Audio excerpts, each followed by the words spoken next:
global nature of this pandemic simply underscores that we can't beat it anywhere if we don't beat it everywhere. We all know that.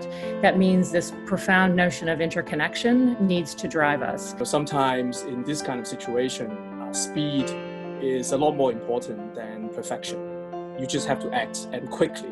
What are you doing with the money that was allocated for work that you're not going to be able to do anyway? Take your marketing budget, your flying budget, all these other things that you know were allocated for that you're not going to spend on. Don't wait to be asked. Take a step and take the initiative to go in and find where help is needed. How do I work with our current grantees and relaxing some of the requirements on the previously granted money to start with, so that they have some room to also deal with the current crisis? We're now in it, and as a foundation, we're trying to figure out, how do you both run the sprint and a marathon at the same time? How do we finally crack the code on the politics of preparedness?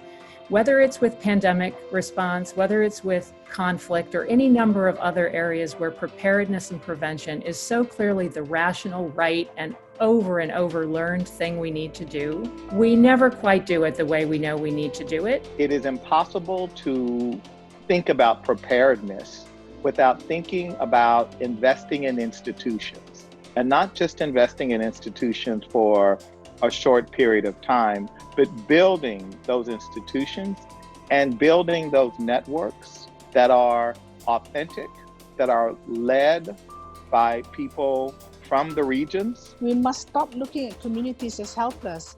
Sometimes they have the solutions, they have the influence. We just need to make sure we unleash the power that they have. I sit in a country and surrounded by countries across the continent where it's the informal sector that drives our economy. These individual traders, these very small businesses that are all starting to shut down. Think about the socio-economic impact, because that is going to hit us hard. It already is. And I think that's a wicked problem, because you need that deep level of decentralization to fight it, and somehow you need global coordination at the same time. No matter where we are in our politics, are living through a global crisis that comes from our interconnectedness, and our helping to prevent this crisis in China, for example, actually protects all of us. Restart that engine and hold people to a higher standard of expectation for cooperation to tackle the world's toughest problem. There is no room for us to have a siloed approach.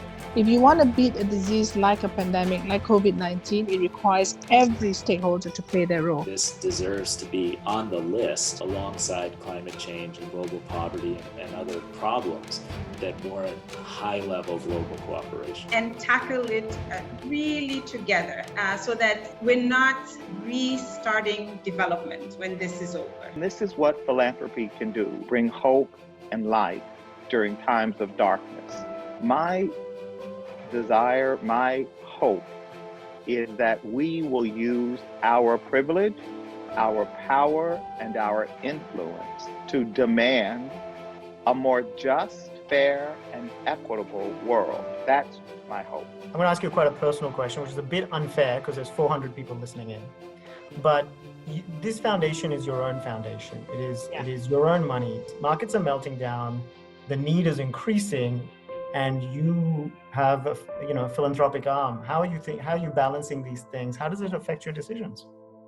To be honest with you, I say to myself, how many beds can you sleep in and how many cars can you drive? You can only sleep in one bed, drive one car. Right now, we are all stuck in one room or one house. Right from the beginning, principle by which we do our giving is love and kindness. Philanthropy is love for humanity. So in a crisis, we give more.